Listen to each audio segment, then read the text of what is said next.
Hey everyone, welcome back. Today I will read to you from Divided Loyalties, The Barton Family During the American Revolution by Gare Thompson, illustrated by Barbara Kewak, and it's published by the National Geographic Society. We will be reading Act 2, Scene 3 today. In the Bartons' living room. Narrator.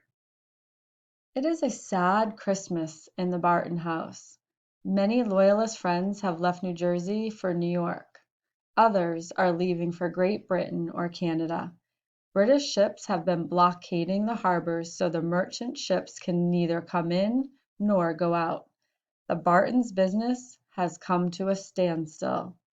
Washington has been forced out of New Jersey and waits across the Delaware River. It seems as though nothing is happening, but that is not the case. Both Abigail and William have been watching the soldiers and reporting their movements to Mr. Smith, who reports to the Patriot Army. From these and other reports, Washington has been able to gain valuable information and form a plan. His plan is to prepare his soldiers early in the morning to surprise the British soldiers while they are sleeping. The scene opens as the Bartons exchange gifts on Christmas morning. Robert. My dear family, I am sorry for such a bleak Christmas. The British blockade of the harbor has nearly shut down our store. And, of course, the local farmers refuse to sell to me. So, we must be happy that we are all safe and all here together. Abigail. Well, Father, for once no one will complain about my gifts. With the storm outside, we can all use the warm things that I've knitted. Mary. You did a fine job, dear. Robert, my brother and his family are leaving New York for Great Britain. They will sail on the next ship. I hear that many other people are leaving during these difficult times. Robert. Some are going to Canada for a fresh start. As we've already discovered, it's not easy being a loyalist here. Ben. I love my toy soldier. William carved one that looks like Washington. William. I'm sorry it is only one. I have been busy there these past few days. Robert. Yes, where have you been going each night? Abigail.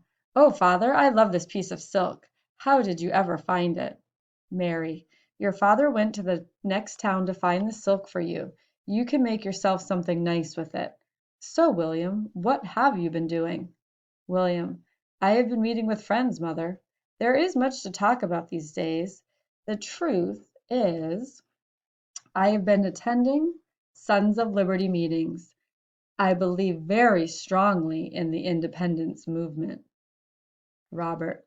I'm quite disappointed, William, but I have raised you to think for yourself. I'm sorry that we don't see eye to eye.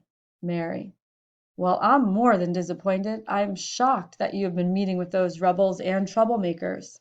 William. I'm sorry you see me as a rebel, Mother. I think of myself as a patriot, and I believe in this cause as much as you believe in yours.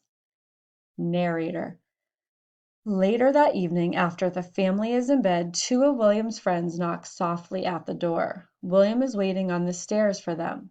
Abigail sees them give William a Continental Army jacket and a gun.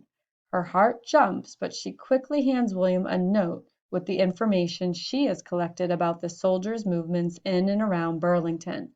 William disappears into the night. William and his friends wait by the Delaware River with other men from Burlington. The winter storm has delayed Washington as he makes his way up the Delaware River, but it also helps him. The storm prevents the British soldiers from carrying out their early morning patrols, so Washington's army crosses the river unseen. William and his friends join the rest of the Patriot army when they arrive on shore. Washington's army surprises the British and quickly wins the Battle of Trenton. He captures more than 900 soldiers, their guns, and their supplies. The Patriots suffer only 6 casualties. The battle makes Washington a hero and gives the Patriot cause new life. Mary. Abigail, where is your brother? Ben, have you seen William? Ben. Mother, look at my toy soldiers all lined up to fight. Mary. They're very brave, Ben. Robert. I hope William isn't doing anything foolish. Suddenly William burst into the house. Mary. William, where have you been? You're covered in mud, and you're carrying a gun. Is that a uniform? William.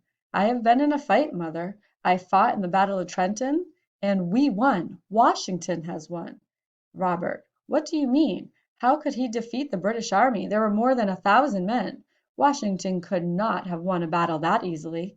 William. But he did, Father. We attacked early this morning. We crossed the river as soon as the storm let up. The British soldiers were still asleep. Washington had us surround them, and we cut off their escape routes. It's too late to tell me not to enlist. Robert. I knew you were attending Sons of Liberty meetings, but now you are fighting with the rebels. William, are we to be enemies? William. Never enemies, Father. We are still family. Mary. William, you might have been killed. William. But I wasn't, Mother. I am here, safe. Robert. Yes, but for how long? No one who is fighting in battles is safe. How could you enlist? William. It was a difficult decision, but we must be free of Great Britain.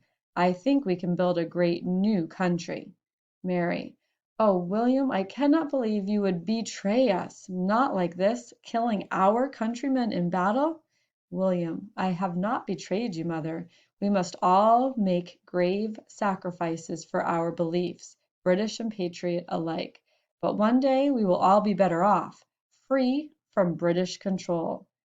Robert. So, my son, this is the future then? The rebels have won you over?